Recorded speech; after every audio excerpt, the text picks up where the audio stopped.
Et bonjour! Comment ça va, amigos? Alors, je vais te surprendre, mais moi aujourd'hui ça va très bien. Oui, c'est assez rare depuis tous ces trucs autour de Dragon Ball Super, le film. Je commençais à en avoir marre, mais aujourd'hui ça va. Et je vais t'expliquer pourquoi. Je vais être papa. Non, je déconne. Bon, il faut que je t'explique un peu le déroulement du truc. Alors d'abord, tu n'es pas sans savoir, si tu suis un petit peu l'actualité Dragon Ball Z-esque, ou si on peut l'appeler maintenant, l'actualité Dragon Ball Super-esque, que en plus des 2 trailers qui nous ont sortis, qui étaient quand même déjà assez complets, hein, faut dire ce qu'il y a, il y avait quasiment tout dedans, plus tous les spoils autour, plus les chaînes YouTube qui nous disent quasiment tout ce qui va se passer, bon, il nous restait quand même un mini truc. À l'intérieur, c'était bon, mais peut-être que l'histoire elle va me surprendre, puisque on connaît pas l'histoire exacte, on sait à peu près ce qui va se passer, mais penses-tu? Ils nous ont sorti un synopsis, bordel de merde. Alors je sais pas si t'es allé le lire, et si tu l'as pas fait, je te conseille absolument de ne pas le faire. Mais en gros, tous les doutes que tu avais concernant l'histoire du film, l'intrigue, tout est dévoilé dans le synopsis. Donc si tu veux, nous n'aurons plus aucune surprise le jour du film. Ça c'est ce que je pensais. Si tu veux, c'est vrai que depuis la parution déjà des 2 trailers, il y a des débats sur internet qui n'ont ni queue ni tête. Le plus beau c'est sur les incohérences des 2 trailers, surtout du dernier. Oh mais les gars, mais ça me déconne quoi, ça me déconne. Le fait que Freezer il soit un petit peu plus rose que d'habitude, ça suscite des débats. Vous êtes tous sérieux les mecs? Bon, et en plus de ça, voilà, là pour tuer toute la surprise, ils nous sortent un synopsis tout complet. Parce que c'est pas un synopsis en mode dans les mystérieuses contrées de la planète Vegeta, un mystérieux machin. Je sais pas si pour ceux qui l'ont lu vous êtes d'accord avec moi, mais moi j'ai plus eu l'impression d'avoir un synopsis en mode alors à la 42e minute Sangoku se gratte le cul, à la 45e la mère de Freezer appelle Freezer pour savoir s'il a bien mangé son goûter. J'exagère mais c'est un peu ça quoi, on sait à peu près tout ce qui va se passer. Les mecs de la Toei, de la Shueisha etc, ils veulent vraiment qu'on aille le voir le film. Je sais pas si vous êtes abonné à ma chaîne YouTube, mais sur YouTube en fait j'avais fait un truc.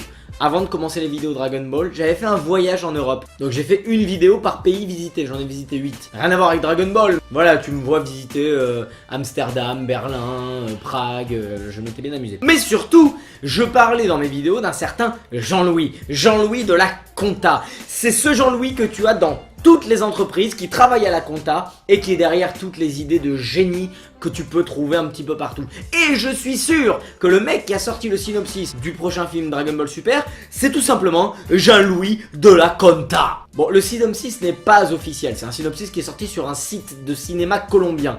Mais c'est un peu comme si le Gaumont ou Allociné nous sortait un synopsis, si tu veux. Ils ont aucune raison de mentir. Donc je n'allais pas bien jusqu'à ce que le synopsis sorte. Et puis, je me suis rappelé d'un truc. Pour le dernier film Dragon Ball qui était sorti, donc Fukatsu no F, j'avais eu les mêmes craintes. C'est-à-dire qu'il y avait une tonne de spoilers, de trucs, de machins. Le synopsis était déjà bien complet. Et d'ailleurs, tu vois, comme quoi il faut savoir se remettre en question. À l'époque, déjà, je pestais en disant j'irai pas le voir, j'en ai rien à foutre, je le regarderai pas ce film. Parce qu'on nous a déjà tout dit. J'avais regardé en plus fautamment un vieux screener en espagnol tout pourri là. Et ce matin, si tu veux, à la base, j'allais faire une vidéo où, comme d'hab, je pestais contre le synopsis, machin, comme je viens de le faire. Sauf que, je me suis dit, Yaniv, t'avais déjà eu cette réflexion avant le film de Freezer. Regarde-le, le film de Freezer. Arrête d'être têtu, regarde-le et tu verras bien. C'est donc ce que j'ai fait. J'ai sorti mon bol, j'ai sorti le lait, les Golden Grams et je me suis mis devant Freezer. Et puis c'est un petit peu aussi comme une espèce de préparation au prochain film qui va sortir.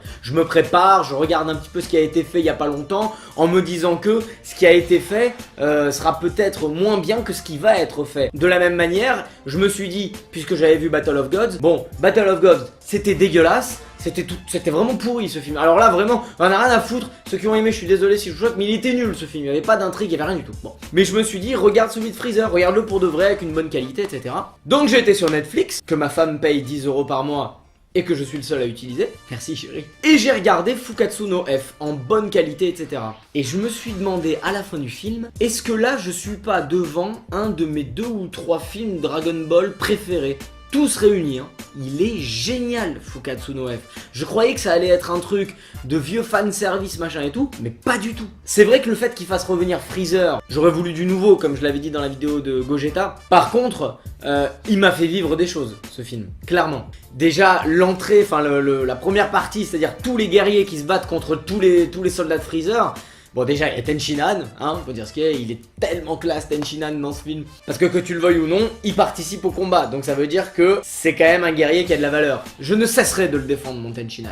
La scène de baston est énorme, la première, où ils viennent tous s'entraider les uns les autres. Krillin qui arrive et qui reprend le relais quand Muten Roshi il commence à être fatigué. Enfin vraiment là tu vis des bonnes choses. Ensuite, chose qu'on pouvait reprocher à Dragon Ball Super, et là on a quand même un Sangoku qui, même si au début du film il est un peu gamin machin et tout, contre Freezer, c'est pas un peintre hein, Sangoku là. Là vraiment il est sérieux. Tu le vois quand il regarde Freezer, il est là en mode bon bah t'es revenu pour nous emmerder, tu vas regretter d'être revenu mon pote. Et vraiment genre tu sens cette tension, il y a vraiment de la tension dans le film. Tu sens que Sangoku il est pas là pour s'amuser, il va essayer en tout cas de faire ce qu'il peut. T'as toujours ce jeu de gamin entre Sangoku et Vegeta, mais clairement Sangoku là il est sérieux. C'est comme ça qu'on l'aime Sangoku. Quand il arrive déjà et qu'il dit c'est bon on n'est pas arrivé en retard, tout le monde va bien, et c'est bon vous inquiétez pas on va reprendre les choses en main. Et qu'il commence avec oh, j'ai kiffé. Bon après, je suis pas pour cette transformation Super Saiyajin Blue, tout ça, mais elle est bien amenée, en tout cas dans le film. Parce que je crois que c'est la première fois qu'on la voit dans ce film. Donc elle est vraiment bien amenée, même si on sait pas du tout comment il s'est transformé. Quand je dis qu'elle est bien amenée, c'est voilà, tu vas devoir te battre contre ça. Et puis on a Vegeta. Vegeta qui est extra dans ce film parce que il accepte sa place de numéro 2 sans problème, il le dit hein, ne tue pas Sangoku, il dit ça à Freezer, parce que sans lui je peux pas devenir plus fort. Donc même si je le déteste, il faut que tu le laisses vivant quoi. Donc il accepte, tu vois. La différence entre le style de Sangoku et de Vegeta, elle est nette. Sangoku, bon, il est fluide, il s'amuse et tout. Vegeta, tu vois, quand il se transforme en Super Saiyajin Blue, putain, il lui met 2 patates à Freezer. Je t'invite à revoir le film, genre, comme ça. Elles sont nettes et précises, tu vois, la tête qui boum boum, comme ça. C'est vraiment stylé. Vraiment, j'ai trop aimé ce passage quand Vegeta revient. Et puis cette fin complètement inattendue, Freezer qui détruit la Terre. Vraiment ça, mais tu t'y attends pas du tout. Et c'est ça que je veux voir. Voilà, on dirait que j'ai 1000 ans de retard, parce que ça fait 50 ans qu'il est sorti ce film. Mais bon, entêté et aveuglé par mon ego, je n'ai pas regardé le film et j'ai eu tort. Donc, j'espère vraiment que le film Dragon Ball Super avec Broly, malgré tout ce qui est sorti autour, etc., il y a du niveau derrière. En le regardant, on va oublier toute la merde en mode spoiler, en mode synopsis, trailer on voit tout, théorie. Tout ça, j'espère qu'on va le mettre dans un sac et qu'on va l'oublier devant l'immensité du film qu'on va nous sortir. J'ai confiance, maintenant que j'ai vu le film Fukatsu no F, j'ai confiance, je sais qu'ils peuvent nous faire un truc bien. Donc c'est très très positif. Et je voulais partager ça avec vous, parce que je viens de le regarder, je me suis dit putain, il faut que je sache si je suis le seul à avoir ressenti ça en regardant Fukatsu no F, ou si pas du tout. Donc n'hésitez pas à me mettre dans les commentaires ce que vous avez pensé, vous, du film Fukatsu no F. J'aimerais vraiment avoir votre avis, dans le sens où j'aimerais vraiment savoir si vous aussi, vous avez été surpris de la bonté de Dragon Ball Z Fukatsu no F. Dans le sens où vous vous attendiez à rien et puis finalement vous avez kiffé. Et si vous vous souvenez pas, ben regardez-le pour ceux qui ont Netflix, il y est et franchement en super qualité. Regardez-le et dites-moi. Et dites-moi si en regardant ça, pour ceux qui comme moi étaient sceptiques à la sortie du film Dragon Ball Broly, est-ce que finalement ça vous redonne pas espoir?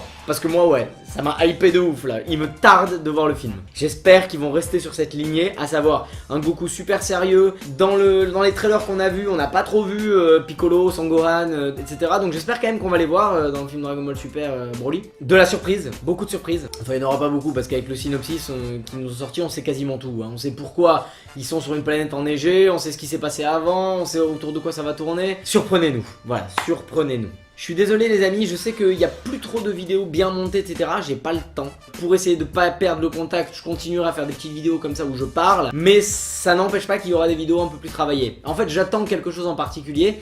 Et une fois que ce quelque chose sera arrivé, la prochaine sortira et je vous expliquerai. En tout cas, si vous avez aimé cette vidéo, ben, n'hésitez pas à vous abonner sur YouTube et Facebook. En soi, YouTube, vous pouvez vous abonner simplement pour voir toutes les vidéos et pour regarder le voyage en Europe. Parce qu'après, tout le reste est sur Facebook. Et je travaille beaucoup plus sur Facebook. Parce que de toute façon, je sais pas si vous connaissez un peu les politiques de YouTube, mais ils n'aident absolument pas les nouveaux à se faire voir. Alors que Facebook, en fait, aide de par le fait qu'on peut cibler, qu'on peut mettre sur des groupes. Donc je travaille beaucoup plus sur Facebook. Mais sur YouTube, il y a toutes les vidéos du voyage. Donc si vous voulez vous marrer, allez regarder ça, c'était très drôle. Et c'est tout pour moi, amigos. Je vous souhaite une bonne journée ou une bonne soirée. Je ne sais pas quand est-ce que vous regarderez cette vidéo. Et je vous dis à la prochaine, bise.